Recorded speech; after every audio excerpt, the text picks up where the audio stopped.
Fê, a gente tem uma. Agora eu nem vou explicar tanto, porque eu já te expliquei o que que é, mas a gente faz um check-in quando começa o episódio pra gente setar aqui nosso Certo. sentimento, explicar como é que a gente chega.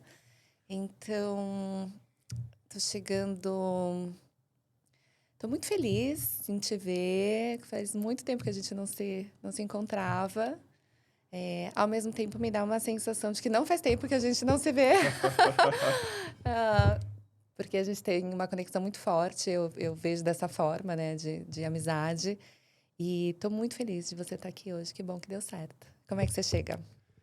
Eu chego realmente, né, com um prazer enorme e, né, em poder, obviamente, rever. Tem boas lembranças aí, né, da época aí de Oracle e obviamente, em compartilhar, né, com hoje, né, grande parte das histórias, esse projeto que eu acho que tem muita aderência aí, não só com o momento profissional, mas com o mundo que a gente se encontra hoje. Então, legal de ver, legal de saber, né, nessa investida. Então, realmente me sinto muito prazer enorme aqui. Ai, que bom, Fê. E agora lembrei que faz mais de 10 anos que a gente se conhece. Exatamente, mais Mais de 10 10 anos. anos. Nossa, passa muito Passa rápido, rápido, né, Fê? muito. 10 anos, 3 filhos, você duas, eu uma. Três, Exato. e muita Só coisa aconteceu. mulherada. Só mulherada trouxemos para o mundo, mas. Muita coisa aconteceu também na nossa vida profissional, né, até então. Então, como você falou, a gente se conectou na Oracle, né?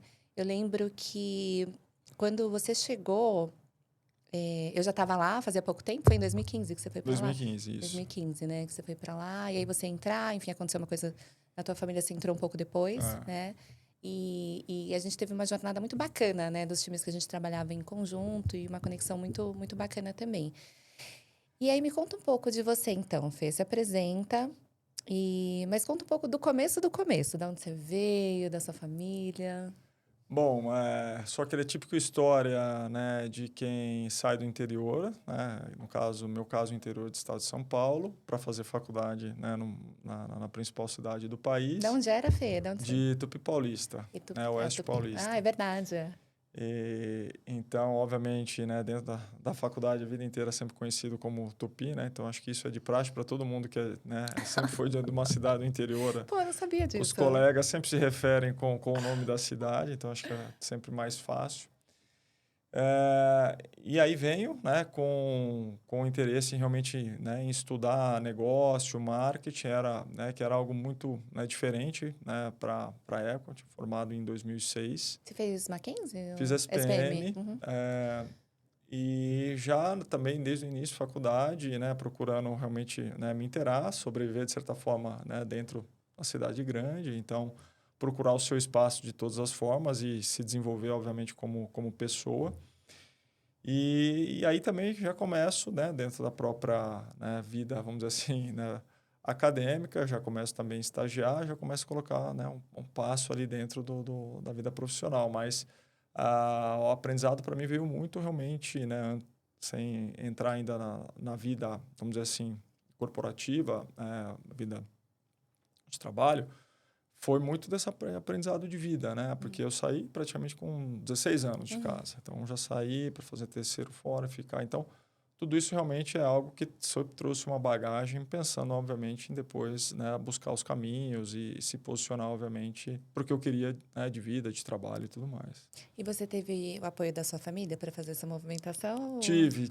Obviamente, né, hoje eu, né, assim, eu falo que tive, mas, né, a gente sabe que pai e mãe, né, com certeza estava ali por dentro, né, sentindo, mas eu acho que sempre foi uma conversa muito aberta que eu tinha com meus pais, então sempre, né, me incentivaram, nunca se opuseram, né, né, pelo contrário, né, como eu falei, não, me ajuda, não, te ajudo, vamos lá, vamos buscar, vamos ver apartamentos, vamos ver onde você vai morar, vou te ajudar. Então, isso realmente dá confiança para você realmente seguir o seu caminho. Se vai dar certo ou não, Uhum. né, as cabeçadas, obviamente, como todo mundo terá pela frente, mas, obviamente, dá segurança de realmente buscar o seu espaço, o caminho. Então, isso aí é fundamental para a sua vida e a formação, né, de pessoa, do jovem que está iniciando uma vida adulta. Uhum. Né?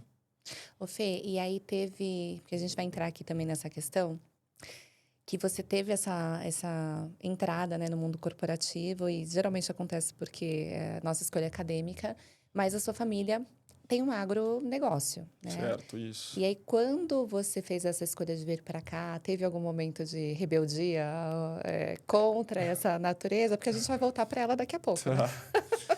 Não, eu acho que assim, né, diretamente não, talvez indiretamente sim, Uhum, tá? Eu posso falar, eu acho, por exemplo, pensando no meu avô, que é, né, o precursor aí nosso, né, mais de 50 anos aí, né, sempre viveu o agro, né, na veia, vamos dizer assim. Talvez tinha, porque, né, eu posso falar, meu irmão, meus primos sabem, então assim, eu que fui o neto sempre mais próximo do ponto de vista, né, de querer, de gostar, de uhum, sempre quando, né, era, né, eu era criança, era pequeno.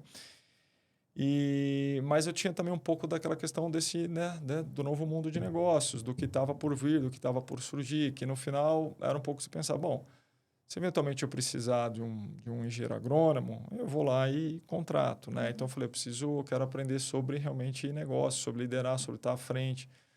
Então, né, acabei decidindo, cheguei a flertar em, vou fazer ciência agronômica, uhum, ou coisas do tipo, mas no final acabou predominando o que eu queria e minha família me apoiou, né? Mas sim, acho que como grande parte da maioria das pessoas naquela época, né, nascia, vivia no interior, então realmente era muito condicionado vamos dizer assim, às carreiras tradicionais, uhum. né? Ô Fê, e aí você fez marketing então, e como é que você foi parar em tecnologia? Bom, ocasionalmente eu começo a minha carreira profissional na Samsung, então, Ah, já foi pra tech, né? é, Uhum, então a gente está falando de tech, né, de consumer goods, uhum, né, então sempre trabalhei, né, dentro do contexto, né, de tecnologia, né, aí é um foco obviamente muito mais B2C, né, uhum, então já começo por ali, então, que foi na verdade uma grande escola, né, comecei como estagiário, e fiquei praticamente por 4 anos lá, então foi realmente uma bagagem, tive, né, chefes ótimos lá, que eu acho que isso também foi a diferença, eu acho que era uma vida muito intensa, né, a Samsung ela estava voltando para o Brasil, ela uhum, tinha vindo em 2002 com a área de linha marrom, né, linha branca, não acabou acertando, em 2003 saiu, em 2005 volta, em 2006 eu entro, então era um processo que estava assim, realmente começando essa reestruturação, né, dentro do Brasil. Então, ao mesmo tempo, era uma grande oportunidade, uma uhum, grande escola. Né? Então, tive a oportunidade de conhecer outras culturas, tive a oportunidade de ir, né, algumas vezes para Seul, para a Coreia, para, né, conhecer a empresa, né, no detalhe, então, de ver realmente a dimensão e como realmente a cultura coreana é, né, que é muito diferente da cultura, né, ocidental, que, na verdade, primeiro é o trabalho, depois é a família. Então, né, trabalhar 16, 17 hum, horas, né, dormir em cima da mesa, faz parte da cultura, é uhum. assim. Então, isso realmente me deu né, uma bagagem, um início, né, vamos dizer assim, bem completo do ponto de vista, né, de como realmente para chegar nesse nível numa empresa global, né, qual o perfil que eles buscam, que eles querem. Legal. E aí depois você foi para alguma outra empresa de tecnologia, né? Isso, não, na verdade eu acabei saindo com foi bem rápido, né, eu vou contar um pouco esse episódio. Eu fui para a Nextel, então na época áurea, né, da Nextel, ainda o Sérgio Chaya era o presidente, e onde se todo mundo tinha sempre dois celulares, né, um celular normal e um Nextel, né? Então acho que vivemos essa época. E eu fui, né, também dentro da área de produtos, então era a área de marketing de produto, para desenvolver o go-to-market, né, das soluções do produtos de Motorola, então Uhum, para o varejo. Então, a Nextel, que até então sempre foi aquela venda, né, vamos dizer assim, estruturada, casada direta através do revendedor, agora queria chegar no varejo. uhum, Então, pelo modelo que a gente tinha dentro da Samsung, etc., foi uma janela de oportunidade para a gente desenvolver isso. E começamos inicialmente com os produtos da Motorola, porque você tinha uma quantidade de SK1 muito maior. A outro produto que tinha era o BlackBerry, né, da RIM, e que também era, né, um produto na época aí, né, vamos dizer assim, era Tier 1, né, dentro do mercado.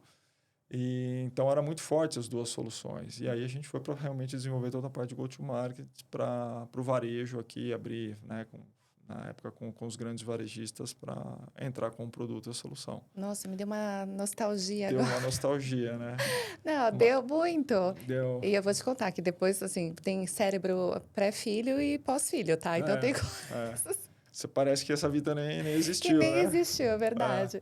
E me deu uma nostalgia, porque tinha um negócio bem interessante da questão do Nextel de custo, né? Que era mais, a conexão era mais exatamente. E barata, você tinha um era. rádio, né? É, Você falava através do rádio e não pagava nada. é, Então, essa era o negócio, né? o chamariz, Me né? deu Exatamente. uma nostalgia. Não era o foco em dados, mas era, né, o mercado, Uhum. né, todo mundo, você via do jovem, né, realmente a todas as pessoas do mercado corporativo utilizando. Muito legal. E aí a gente se conectou na Oracle, então, e depois você ficou quanto tempo lá? 4 anos? Mas Na hora que eu fiquei quase 5 quase 5 anos, quase tá. 5 anos, exatamente. E aí você foi pra Aí eu fui para a Rimini? Rimini, Aham. isso. Aí eu fui para a Rimini e para a Rimini, né, foi um desafio, né, bem legal, que, né, era para estruturar a área que a gente chama, né, de Recurring Revenue Sale, Uhum. né? Então era para os clientes da base. Então tinha o desafio, não existia área ainda aqui em Latam, então eu fui com uma posição Latam De liderança de já, né, Fê? Uhum. liderança e para poder realmente estruturar a área. E aí, com o passar do tempo, também comecei a acompanhar a parte do Customer Life Cycle, né? A parte Uhum. de Customer Success, envolver tudo isso, e onde a gente estruturou toda uma área, né, com governança, processo, estrutura, né? Coisa que não tinha. O desafio aí era, né, realmente posicionar o Brasil. A gente sempre bem, né? Geralmente, quando você está em contato sempre direto com empresas globais, com headquarter, mas o Brasil, né? Furo forecast, Uhum. cadê a curacidade? Então, acho que esse foi um dos grandes desafios, né? Foi Uhum. estruturar uma área, desenvolver processos, governança e realmente, né, ser reconhecido, né, que você consegue, né, ter o commitment, né, com a empresa como um todo global e estar entregando os seus números e fazendo. Então, foi uma experiência realmente muito bacana, né, criei um relacionamento muito legal, tanto, né, aqui com os times, né, as pessoas lá fora.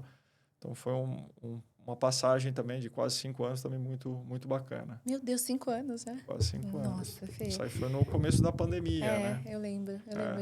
É, A gente se encontrou, né? é, Eu é, conversar sobre essa mudança é. também. Eu lembro. Mas aí você recebeu um chamado do agro de volta. E aí?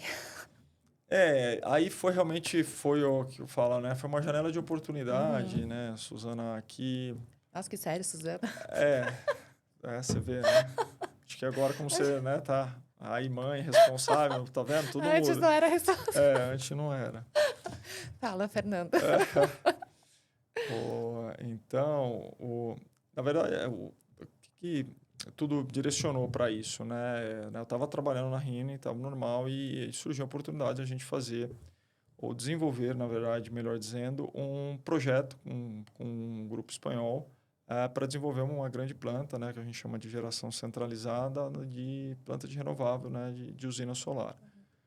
Então, foi um processo aí que a gente, né, teve que se envolver diretamente e, obviamente, né, num contexto onde você tem que lidar, a mesma coisa, com empresas globais, estruturas globais, no dia a dia nosso, né, familiar, vamos dizer assim, quem estava mais apto, mais acostumado, né? Então, eu acabei, né, trazendo isso para mim, tomando como frente, e a gente tinha essa janela de oportunidade para Uhum. poder realmente realizar o negócio e ter isso como realmente um plano de estratégico nosso de diversificação, que era algo que a gente né, já buscava dentro da agropecuária. E foi uma das coisas que possibilitou, realmente acelerou essa minha vontade. Não, vamos realmente fazer isso acontecer. E aí, conjunto com isso, a gente vislumbrou também outras oportunidades, né, que também já vinha numa esteira de diversificação, né, com a FF3, o plano é também atender os produtores rurais no processo da transformação da matriz energética. Hoje o produtor é extremamente dependente, né, da energia, né, e só que muitos não têm essa referência, né, do ponto de vista enxerga como uma linha de custo. Né? Uhum. Então eu brinco que assim, aquele produtor que não entender que a energia é um ativo estratégico, dificilmente nos próximos 5, 10 anos ele vai estar no jogo Uhum. ainda. Porque quanto mais produtivo você for, e você precisará ser, maior a sua demanda energética.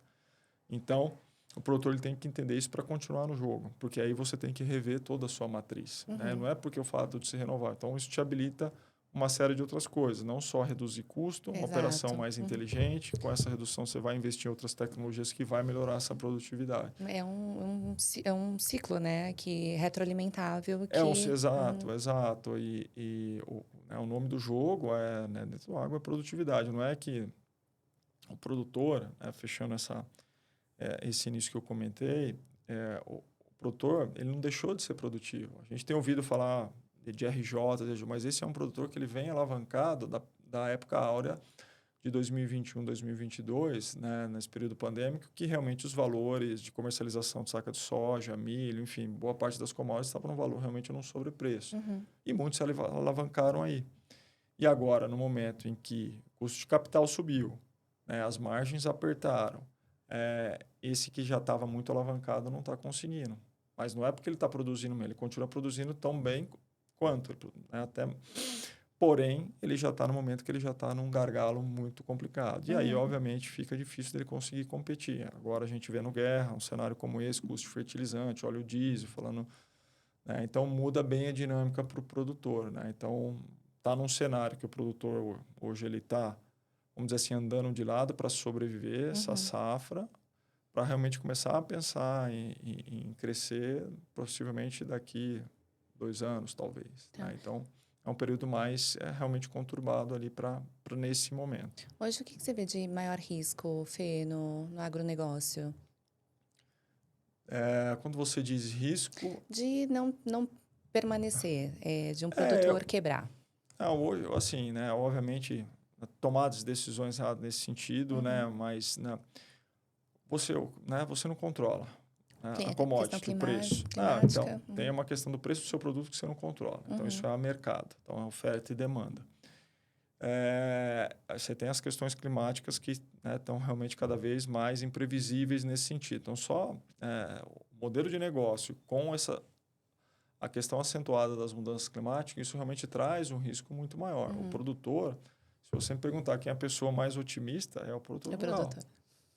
Ele toma risco em cima de É muito risco, isso. ele é all-in praticamente todo ano, toda a safra. Então, a hora que você olha, às vezes a pessoa fala, não é possível, mas é aquilo. A renda sai arrendando, compra a máquina, paga. Não, mas esse ano passado não foi tão bom, mas esse ano vai dar certo. Então, é assim. Então, aí tem uma questão, na verdade, também, que acho que grande parte, né, do mundo corporativo passou, e obviamente a gente ainda como, né, vamos dizer assim, uma economia, né, não ainda dos grandes, né, países do mundo, que ainda vem evoluindo, mas para o agroprodutor, essa questão de tomar decisão, né, baseada em informação, dados, isso é algo ainda que está muito longe. Você tem os grandes grupos agropecuários que já têm, né, uma estrutura grande, ou seja, já tem governança, você já tem uma série de recursos para aprimorar isso, mas a gente está falando, são 5 mil produtores rurais no Brasil. Então, você está falando de pequenos grupos, você conta na mão, né, são dezenas só. Então, você tem grande parte que está sozinho. Né? Muitos não têm a sucessão, então realmente se vê numa posição mais complicada. Então, hoje, o que eu vejo, você tem, né, de grande risco, o produtor, ele vivendo e olhando só o curto prazo, né, tomando decisões ainda baseadas no feeling do que ele tinha, e não se atentando que hoje, cada vez a dinâmica do mercado, né, ela está muito mais exigente do ponto de vista, né, da qualidade do que você também está produzindo. Né? Então, aquele grão que você está produzindo, a quantidade na verdade, a qualidade daquele produto final, hoje você tem soluções técnicas com softwares com inteligência artificial que consegue dar o nível de qualidade do grão que você está produzindo. Então, também não adianta você investir pouco, investir mais. Então, você tem um grande processo que é o quê? Esse novo redirecionamento que a tecnologia chegou, então eles estão aprendendo, só que você tem uma curva. Né? Então, quem não souber realmente entender que você tem que jogar com informações, com dados, que você tem que se preparar para a questão das mudanças climáticas. E aí isso envolve toda a parte dessa matriz energética da transição que ele precisa fazer e investir em soluções para aumentar a produtividade, dificilmente, né, vai conseguir estar no jogo aí daqui 5, 10 anos. Engraçado, né? Eu vim de uma cultura assim, né? Eu sou daqui de São Paulo mesmo. Nasci aqui. da falta de interesse, né? De saber como é o processo. Assim, a maioria das pessoas não tem a menor noção, né? De como é a rotina de um agroprodutor, de como essa cadeia funciona. E tem que ser tudo muito perfeito, porque é isso. O risco, ele é... Não, assim, você tem que nem nos últimos anos, né, vamos dizer assim, como você falou aqui de São Paulo, né, o mercado, vamos dizer assim, de Faria Lima começou, né, as pessoas começaram a ouvir mais sobre o agro, porque o agro também desconhecia formas de outros produtos para poder buscar recurso. Então ficava, né, único e exclusivamente ao bom e velho financiamento de um Banco do Brasil. Então, não, você tem grandes grupos, não, eu quero emitir um certificado de recebíveis do agronegócio, eu vou criar um CRI, né, um FDIC, enfim, começava realmente a achar e buscar novos caminhos para fazer esse levantamento de recursos. Então, isso também começou a mudar. Mas aí, para que alguém, um produtor, que está no seu dia a dia, chegue até aqui, você tem realmente uma grande jornada. Você não tem pessoas ali próximas que ajude a levantar, a estruturar, porque você não tem gestão. Muitos deles você não tem a governança. O controle é num rabisco, numa informação. Então, acaba, obviamente, como é que eu, como de repente, um fundo ou uma gestora que quer realmente, de repente, ajudar a levantar, abrir como é que eu vou conseguir avaliar bem o seu negócio se você não tem isso bem né, estruturado dentro da sua gestão? E é um ponto de vista bem... Pra gente, né, que vem com essa estrutura, com essa governança, esse controle, é até Sim, surpreso, né, que a coisa sim. funcione. Não, você pega produtores, fatura 10, 15, 20 milhões que não tem estrutura Que não tem, nenhuma. né? É muito Não. legal. Ô, Fê, você falou desse teu momento, né, para migração para liderança e os skills que eram solicitados, né, para a posição que você tinha, mas eu já via muito isso em você, como pessoa, né, essa organização, essa disciplina, e talvez porque ela vem de uma parte tua, que eu vejo muito que é o seu ser, que é do esporte, né? E conta um pouco dessa tua jornada, essa tua conexão com o esporte, que eu acho ela muito, muito bonita. Assim, né, eu acho que, aí no meu caso falando, né, a gente conhece, né, Suzana, então, que foi né, da origem do triatlo, então, aí, obviamente, as corridas, né, vamos dizer assim, todo o esporte de endurance, ele traz realmente uma bagagem sua de desenvolvimento, né, de disciplina, de foco, que eventualmente isso se traduz muito, então, tanto que é comum, às vezes, hoje, né, principalmente mais hoje em dia, você pegar alguma matéria de algum grande líder executivo que realmente está no esporte de endurance, né? Então, essa conexão que aí também, né, foi uma coisa, no meu caso, obviamente, eu já estava com o esporte, e aí, obviamente, quando eu percebi que isso realmente facilitou muito, né, de um processo aqui dentro do ponto de vista de liderança de gestão, né? Hoje, né, quando a gente fala, né, de esporte de endurance, você está sempre olhando no longo prazo. E, né, gestão, liderança, né, tem muito isso. Você, né, tem um livro do Brian Guillet, né, que ele chama Epic Performance, que ele fala, eu gosto bastante, que ele fala não existe heroísmo no curto prazo. Né? Então, o que ele mistura, né? Ele é um consultor de liderança e também praticante de esporte de endurance. Então, eu indico aí para quem tiver interesse. Que basicamente é isso. Então, ele consegue te moldar para que realmente você consiga, né, ser essa gestão de líder pela sua atuação, pelo quem você é. Né?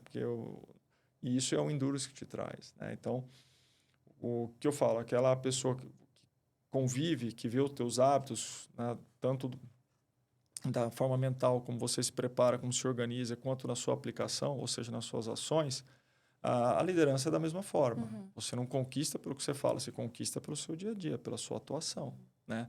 Como que aquilo é reverberado e os outros te veem atuando daquela forma. Então, por isso que é um processo contínuo. É um processo que tem que ter consistência. E coerência. E com total coerência. Acho que isso é fundamental, não tenha dúvida. Mas eu quero saber, eu não, porque eu já sei, né? Mas eu quero que você conte dessa tua conexão com o esporte. De onde ela veio, por onde ela começou, o que você escolheu primeiro? Porque é uma jornada bem extensa, né, Fê? Não, é uma jornada bem extensa. Eu sempre gostei de esporte. Quando criança, ali jogava tudo, futebol, basquete, vôlei. Mas, assim, vamos dizer assim, na vida, né, durante a faculdade, né, jogava os esportes, né, praticava tudo.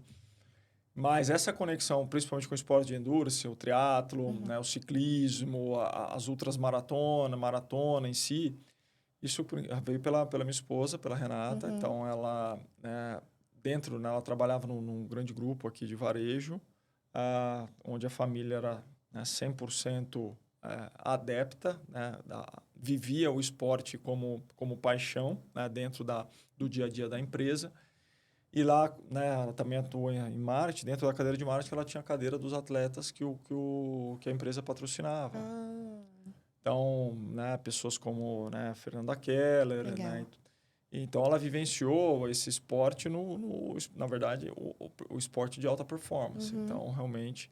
E aí foi da onde tudo começou, né? Então, ela quer isso, começou a puxar, não, quero fazer, também quero entrar, começamos a viver essa rotina, os amigos próximos também. Cria um Então, ecossistema, você né? cria um ecossistema e aquilo realmente foi reverberando. Então, realmente, isso foi em 2006 para 2007. Então, os primeiros contatos, as primeiras provas, mas foi o...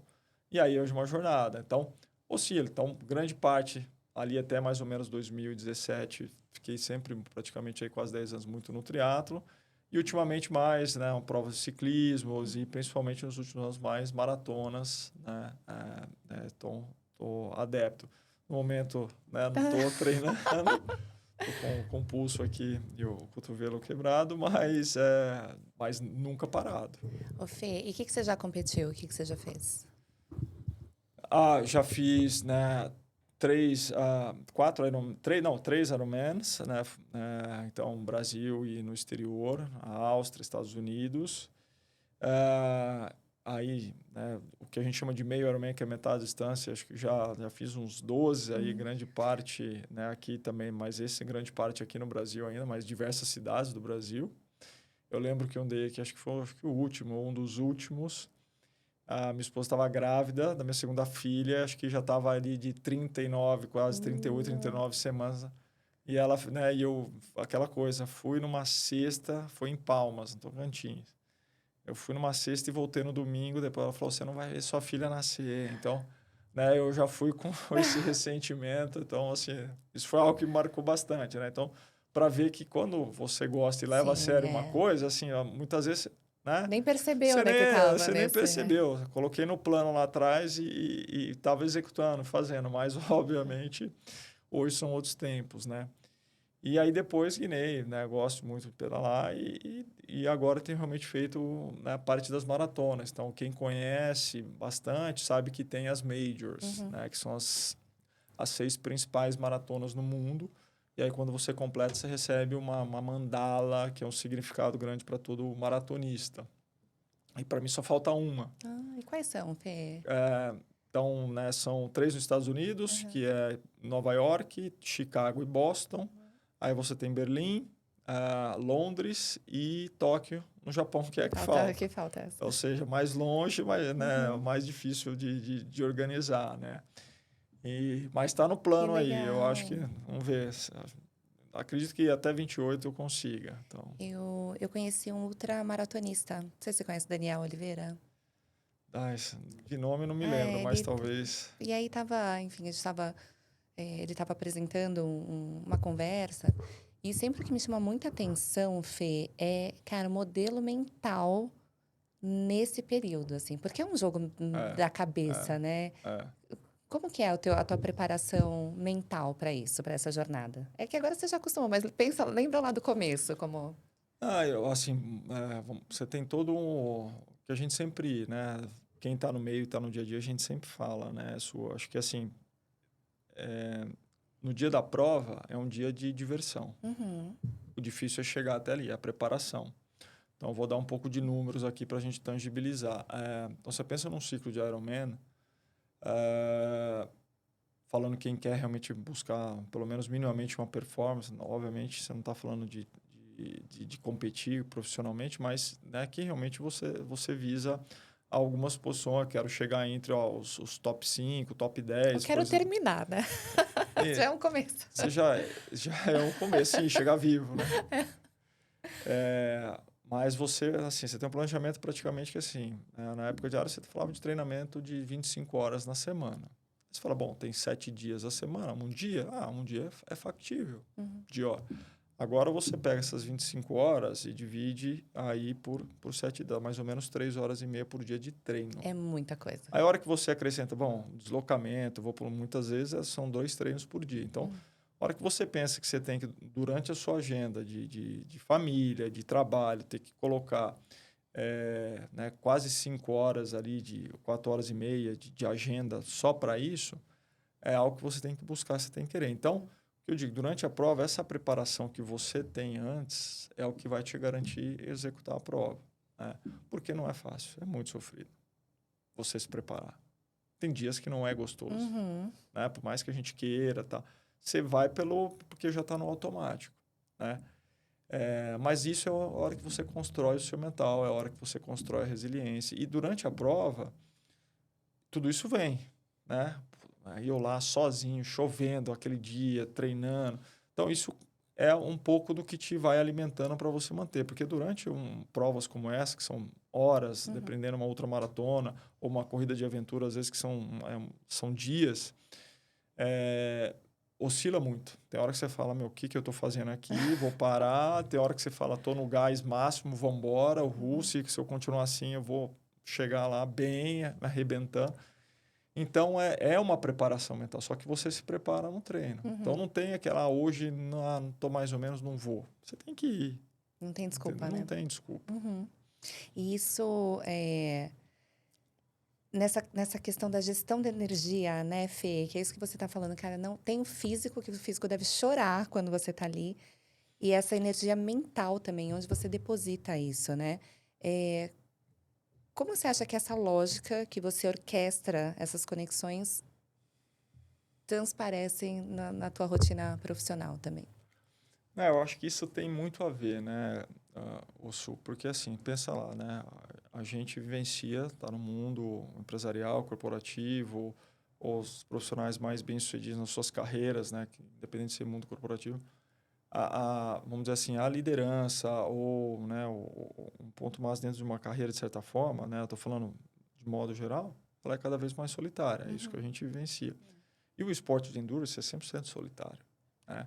Então, você tem que aprender, né? O que eu vejo, né? É realmente assim, planejamento e execução, né? Para você realmente conseguir traduzir isso, tangibilizar para um processo realmente desse, né, de liderança, dessa questão de energia. Por quê?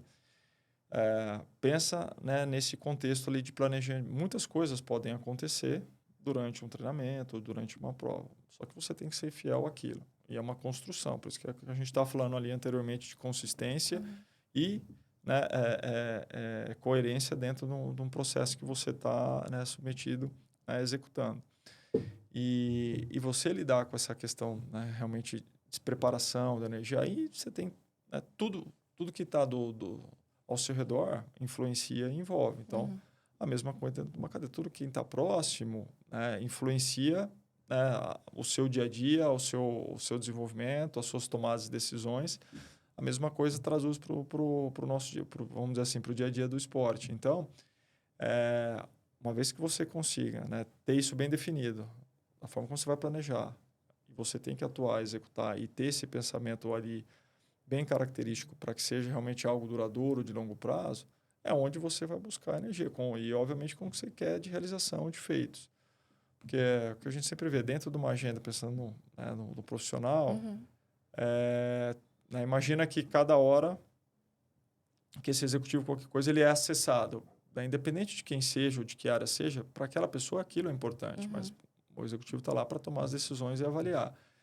Então, assim, esse processo, para que ele não consiga ser tomado por uma energia e consiga realmente deliberar da forma, né, mais coesa possível, ele tem. E o esporte, ele te dá isso. Que aí eu acho que é onde complementam. Os executivos acabam muito, eu vejo também interagindo e buscando, porque é uma forma de também desestressar, dele buscar outra forma, né, de recuperar a sua energia para que ele tenha um dia a dia mais saudável. Né? A questão da dopamina, da serotonina, né? Então, é que você libera, isso realmente te recarrega, te dá a energia. Você fala, você está se matando de treinar, mas você está né, absorvendo, né, tudo que o teu corpo precisa para te dar um gás. Meu hábito, eu sempre treino de manhã. Uhum. A forma como eu chego de manhã para poder trabalhar É é diferente, totalmente é. diferente. Você sabe, Fê, o esporte para mim sempre foi muito importante. Óbvio que eu não sou uma atleta de alta performance, mas eu sempre treinei. Não, mas é assim, a gente está falando de uma forma. Tudo bem que a gente tem um pouco, vamos dizer assim, de excesso, mas assim, ainda de uma forma A saudável. prática do Ter esporte, longevidade, eu acho que sim. esse é o tema hoje. Mas para mim, além, né, da questão física e disposição e hormonal também, que para mim muda o dia, eu também só consigo treinar de manhã. No papel de liderança, Fê, eu nunca entendi, nunca. Até hoje eu não entendo. Como alguém pode ter uma posição, vamos falar só de liderança, né? E não cuidar do corpo, não cuidar da cabeça, né? Não cuidar da mente. Eu tenho um amigo que fala, eu já falei isso aqui algumas vezes, que ele fala assim: ah, tem aquele livro 10 dicas de como ser bem-sucedido. Mas como é que o cara tá em casa, né? Tá É, tomando remédio, não treina, tá sedentário, tá. Não se cuida, né? Como é que você é. vai cuidar dos Dos outros? outros. Não, se Uhum. você não está preocupado com você, com a tua saúde, com o teu mental, como é que você vai estar apto para exercer aqui no dia a dia? E eu acho que cada vez mais, né? Acho que hoje em dia aí essa junção sociedade, vida de trabalho, grandes cidades, hoje a pressão em cima, né, do executivo é muito maior do que comparado antigamente. Então, você realmente não buscar formas de mentalmente se fortalecer, se regenerar, né, né, sem estender, mas aí realmente entra a questão de alimentação, entra a questão de sono, Claro. Uhum. né? Então, tudo isso faz parte de um processo que tem a ver entre viver melhor, treinar melhor e, né, poder, né, Performar melhor, né? performar Uhum. exatamente, executar suas tarefas no dia a dia bem melhor, bem mais ativo, conectado. Ô, Fê, você já passou alguma situação inusitada nas suas competições? Não precisa, dentro do que você Situações, quiser, dentro do não, que você. Desafiadoras, vai, desafiadoras. não, acho que, deixa eu tentar lembrar aqui. Bom, só vou fazer o preâmbulo aqui, mas assim, imagina que dentro de uma prova de ciclismo que você tem que pedalar 180 quilômetros, né, durante a prova, 180. você tem que, né, Fazer um pit fazer stop. O pit stop. exato. Mas, né, vamos dizer assim, para aquele pit stop que você não, né, vamos dizer assim, não precisa ir para algum lugar, você faz durante o Fazendo. pedal. Exato. Você não para, não. Imagina que eu vou perder aqui 1 minuto, não. Então, segue o jogo. Então, 180, gente. é, então são coisas que, vamos dizer assim, né, que E acontece. que você tem que prever, né? Você Gerenciar tem que ali também. prever, você tem No... que gerenciar. Dura quanto tempo um triatlo? A gente está falando ali de 9 horas e pouco. A prova em si, né, um Ironman, ela tem como regra até 17 horas de prova. Quem não terminar, Uau. né, vamos dizer assim, não ganha medalha, Uhum. enfim, não tem a sua certificação ali de concluinte aí da prova, Um prêmio né? de consolação. Mas aí hoje você tem profissionais terminando para 7 horas e alto, né, alguns amadores performando já em 8 horas, por coisa que na minha época isso não acontecia. Na verdade, você via profissional Uhum. na casa dos 8 e quem estava performando ali na casa dos 9. Então, porque a tecnologia também evoluiu, né, de equipamento, de roupa, de tênis, enfim. Mas é extremamente estressante, né? Então, obviamente, se você falar com o médico se isso faz bem para a saúde, ele vai falar que não. Também, correr uma maratona lá 2, 3, 4 horas, vai falar que não. Que não, é. Mas, mas hoje eu vejo que assim, né, o esporte ou a vida ativa, ela tem que estar, né, dentro da vida, né, de qualquer pessoa, pensando realmente em longevidade, Uhum. né, em ter uma forma de você se manter ativo. Porque nós iremos, né, você já deve ter interagido com outros aqui, né, da área, vamos dizer assim, da medicina, que nós vamos viver Sim. mais. Uhum. Então, se você não viver bem, como é que você vai conseguir aproveitar a sua vida? É. Né? E tá, hoje você já vê quantos, né, que não é, né, eu só vou fazer esse comentário, mas o médico que é médico da minha esposa, ginecologista, ele chama Luiz Fernando. E ele é atuante dentro da USP, então ele tem uma cadeira titular de pesquisa. Então, você imagina um médico com quase seus 70 querendo fazer pesquisa e protocolou uma pesquisa com centenários. Ele achou que ia Que ser legal. difícil achar. Só que ele falou, meu, o interior tá cheio. né? Então, imagina, se hoje isso está acontecendo, então você imagina, né, a gente, como que nós vamos chegar, Uhum. né? Então, bem legal. E tem essa conexão, né, do como que não é tudo isso, né? O corpo, a mente. Veio uma amiga minha neurologista aqui conversar também. Ah, E aí eu encontrei com ela no final de semana e ela fez uma pesquisa também sobre Alzheimer, ah, que é, se não o maior, assim, detrator de de longevidade, né, longevidade. hoje. E também do ecossistema e o que que leva a causar isso, né? Então, é o que você falou, assim, todas as áreas estão trabalhando em conjunto Ah. para que realmente a gente tenha uma vida mais longa, né? E de qualidade também, não chegar lá à toa. Não, acho que eu vejo a nova geração, né? Assim, aí, né, contando em termos de experiência. Vamos dizer assim, na época quando eu estava treinando, tinha começado, você chegava, por exemplo, no parque 6 horas da manhã, você ia ver os mesmos gato pingado ali treinando. Uhum. Hoje, Hoje não, né? você já não consegue nem correr. É. Então, antigamente, quando eu tinha lá meus 20 anos, era raridade a gente ver um grupo de pessoas treinando com empenho, com disciplina, com Uhum. foco. Hoje, a nova geração é 100%. Então, você vê essa mudança. E aí é aquilo, pais passando para os Sim, filhos, é. né? Então, As é, meninas praticam esporte? as meninas praticam, elas gostam, né, de praticar, né, esporte. A mais nova ainda está nesse processo, mas elas fazem dança. Agora a mais nova já joga handball pela Ah, que escola, legal. adora descer com a gente para ir na academia quando tá. Então, Uhum. é um pouco do que a gente falou, é um pouco do Sim. exemplo, da forma como você vai educando, vai É, mostrando o quanto aquilo realmente é importante para o seu dia a dia, é. porque, né, tem a ver com o mental. Hoje, acho que cada vez mais o esporte está interligado com a questão, né, de saúde mental e, obviamente, com o cuidado, né, né, de saúde do corpo, né? É. Você sabe que, não sei a opinião da Rê em relação a isso, talvez ela já veio do esporte também, né? Que a maternidade, ela te faz priorizar outras Sim. coisas, né, Fê? E essa questão, pra mim, ela sempre foi inegociável. Assim, eu não saí desesperada depois que eu tive filho, para voltar a treinar, apesar de que Se barrar algumas vezes, né? me deu muita vontade, mas assim, hoje eu acordo todos os dias de manhã, eu não levo a minha filha na escola porque é o meu horário de treinar. Ah, E eu quero que ela veja eu saindo treinar. E todo dia ela pergunta: "Ai, onde você vai hoje? Você vai no beach tênis, vai no crossfit, vai no pilates?" Aí eu falo: "Não, vou em tal lugar", porque eu quero que ela é isso. acompanhe isso, É, sabe? E ela tem essa noção de priorização, é isso. né? Tanto dela quanto também do bem-estar dela. Porque até então isso sempre foi secundário, né? Aham, é. Só que aí eu acho que à medida que as pessoas foram vendo que poderia ter uma forma, benefícios, né, de saúde, do ponto de vista estético, vamos dizer assim, né, que eu acho que grande parte se movia por Aham, é isso, né? verdade, é. Só que via que não tinha resultado, então parava. Aí hoje a gente está vendo essa questão do mercado, etc., com as canetas e tudo mais. Nossa. Mas na prática, cara, quando eu vejo, quando a pessoa ela começa a se envolver um pouco mais com o esporte, cara, ela começa pelo menos a ter disciplina, passar ali as 3 semanas de algo que ela e ver o benefício que também, né, mentalmente aquilo te faz, né? Dificilmente, porque no final a dopamina é como se fosse uma droga. Uhum, É como se você estivesse fumando um vape ou qualquer outra coisa. O corpo ele vicia, é. então o teu corpo pede. É que nem eu quebrei o braço numa quarta, segunda-feira eu já estava treinando, Bem né? Não tranquila. tem, mas não, né? Obviamente da forma que é Veja. possível, Uhum. mas o que eu quero dizer, movimentando, não consegue, entendeu? Eu achei muito legal também, porque a minha mãe, os meus pais, assim, super sedentários, a vida inteira.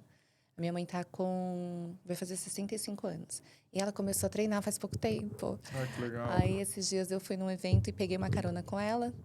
E aí, ela, ai, que bom que vai dar tempo de eu ir na academia antes de começar a trabalhar. Eu falei, nossa, não acredito.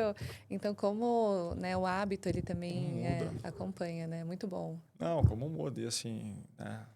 Citando aqui, né? Eu vejo, por exemplo, muito o meu sogro, Uhum. 72, 73, e tem uma vida ativa, faz expedição de moto, Que legal. né? Fizeram toda a rota do sul do Pacífico, foram pro Alasca. Então, assim, só que você, né? Você tem que estar bem, Tem que estar bem. né? Então, É muito bom. Ô, Fê, A gente caminha daqui para o final, então. Tá bom. Muito bom. O que você acha que os líderes, então, vamos partir do pressuposto que todo mundo já está treinando, todos os líderes estão cuidando deles mesmos.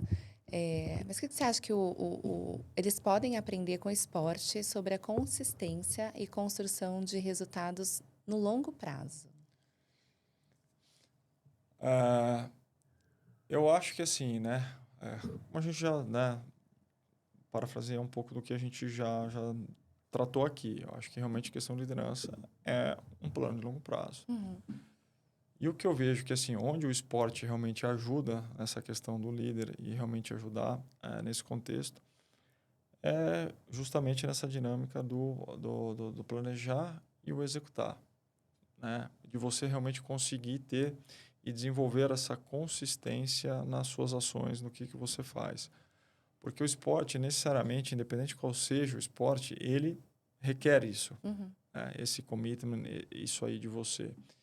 E a gente sabe que, vamos dizer assim, no mundo corporativo, né, os planos mudam, de repente a pessoa muda de área, muda de estrutura, ou né, mexe vamos dizer assim, na cota, etc., reposicionado.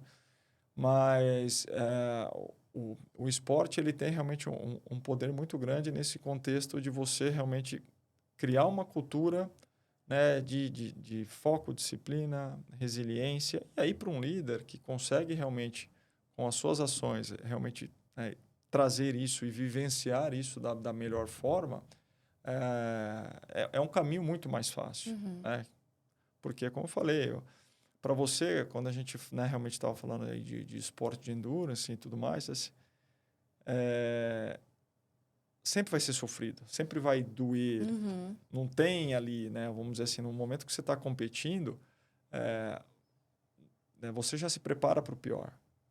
Porque isso é intrínseco, está dentro do esporte isso. Né? Como é que a gente sai das situações que o esporte te coloca? Ou como muitas vezes você mentaliza algo que pode acontecer e qual vai ser a sua reação diante de algo inesperado. Né? Então, tudo isso você faz dentro de um planejamento para executar uma atividade. Eu acho que dentro da liderança, isso acaba realmente corroborando para tomar as decisões como essa, tomar as decisões com mais coesas, com mais clareza. Então, acho que né, esse tempo que você está lá, você tem uma autorreflexão muito constante com você. Uhum. Né, esse autoconhecimento. Pô, como eu disse, a tua cabeça né, dá a volta ao mundo a hora que você tá competindo. Né? São várias horas ali competindo, muitas vezes sofrendo, às vezes você machucou, mas não vou parar, vou... Então, esse autoconhecimento é que eu acho que tem um profundo... o que eu quero dizer, deixa um profundo realmente conhecimento para um líder saber realmente atuar dentro da sua liderança, com a sua equipe, com a sua estrutura. Não, acho que essa conexão é isso, com você mesmo, nesse momento, ela não tem pra onde você ir, né? Não tem... Uma hora você vai topar com você. Exato. Uma hora que a gente fala, uma hora o muro vai chegar. Uma hora você vai bater no muro. Você vai falar com você mesmo nesse momento, né? Então, eu acho que é muito bonito também. E dentro desses esportes que você pratica, tem um especificamente que não tem nenhum estímulo externo, né? Que é a natação. E aí, vai pra onde, né? Assim, a natação, né, na verdade, assim, eu sempre pratiquei, obviamente, olhando triatlo. Nunca competi como sendo um esporte único. Que é bem diferente você nadar dentro de uma piscina, né, como a gente está acostumado, provas, do que você nadar no mar com 2.000 pessoas largando simultaneamente, tomando soco pesado, chute, e, né, então tudo acontecendo ali. Então, assim, realmente a natação, quando a gente olha para uma prova de triatlo, hoje até mudou um pouco, né? Hoje eles fazem onda, solta de 5 em 5 a cada tanto. Então, vamos dizer assim, hoje está um pouco mais Nutella. Mas antigamente era isso. Então, assim, era que né, sobrevivia. Porque a natação dentro do triatlo, por que a natação é primeiro? Porque ela faz um filtro. Né? Se você solta todo mundo numa prova como essa, 2.000 pessoas para sair pedalando, a chance de ter um acidente é muito grande. Né? Então, é a forma de você ir cadenciando, dosando e realmente já fazendo um filtro. E aí, cada um tem as suas modalidades. Tem gente que vai bem em uma, tem gente que consegue sustentar uma média boa em duas.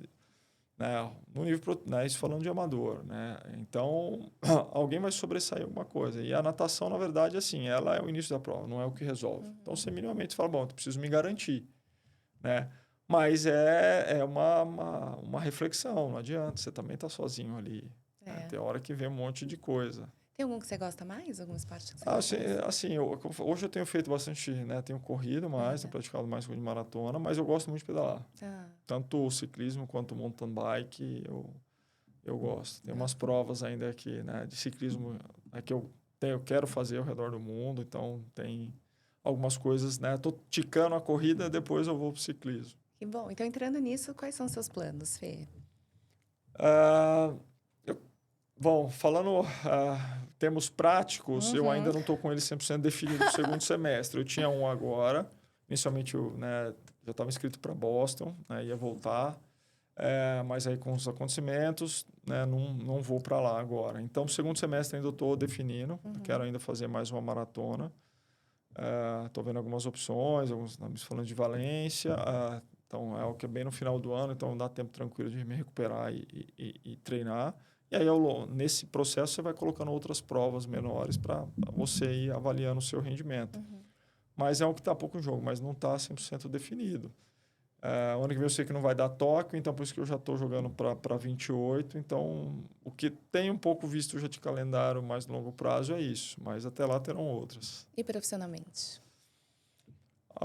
Profissionalmente, né, a gente está aí dentro desse, né, colocamos, vamos dizer assim, que a gente fala, o avião para decolar dentro da FF3 e agora como advisor a gente está vendo aí as parcerias acontecer e os projetos acontecendo, então é um momento muito satisfatório e oportuno e eventualmente estou talvez avaliando, né, olhar para o mercado, talvez né, novamente, então acho que a gente está vendo aí principalmente de empresas da nova economia, de AI, aí que eu digo AI first, que acho que tenham muitas coisas interessantes aí acontecendo. Então, acho que talvez num momento aí onde eu tendo a ficar um pouco mais, acho que eu avalie sim, realmente olhar o mercado, avaliar. Então, acho que tá um pouco como isso. Muito bom. Mas Fernando, é um asset impecável, impecável para o mercado de trabalho.